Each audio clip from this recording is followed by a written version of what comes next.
এই পিচটা খুব বেশি প্রতারণা করে বাংলাদেশের সাথে। উইকেটটা বহুরূপী। ছোটবেলায় ঠাকুরমার ঝুলির গল্প শুনেছে না, সেখানে যে জাদুকরি বুড়োর গল্প শোনা যায়, ঠিক তেমনি। হয়তো ভাবছেন হঠাৎ এই কথা বলছি কেন। এই ভারত সিরিজে বাংলাদেশ দল যখন টেস্ট কিংবা টি-20 যেটাই বলুন না কেন, উইকেটে আগে ব্যাটিং করতে যায়, তখন উইকেটটা থাকে একেবারে বোলিং সহায়ক। পেসারদের বল ইনসুইং হচ্ছে, আউটসুইং হচ্ছে, উপর দিয়ে বাউন্সার যাচ্ছে, আমাদের ব্যাটাররা খেলতেই পারছে না, এজ হচ্ছে, কিনারায় লাগছে, আউট হয়ে যাচ্ছে। স্পিনারদেরও বল টার্ন করছে, ভিতরে ঢুকছে, বাইরে যাচ্ছে, সবই হচ্ছে। কিন্তু এই উইকেটটা যখন দেখুন বাংলাদেশের বলাররা বোলিং করতে যাচ্ছে, কি প্রতারণা, কি ছলনা করছে বাংলাদেশের সঙ্গে।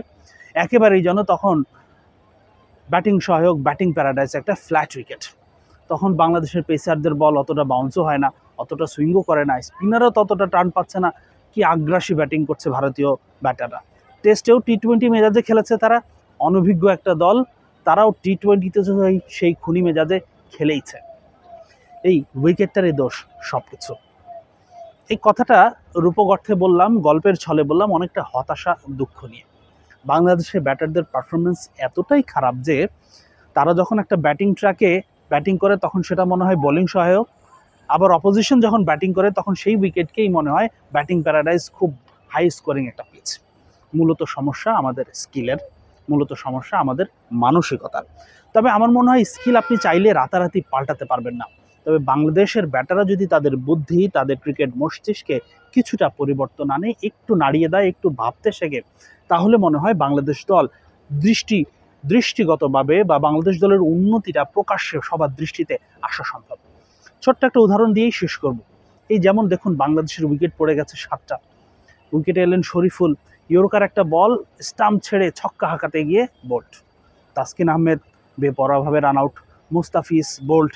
রিশাদ আহমেদ ছক্কা মারতে পারেন আমরা জানি, কিন্তু প্রতি বলেই আপনি ছক্কা হাঁকাবেন? এবি ডিভিলিয়ার্স, বিরাট কোহলিও তো প্রতি বলে ছক্কা হাঁকাতে চেষ্টা করেন না।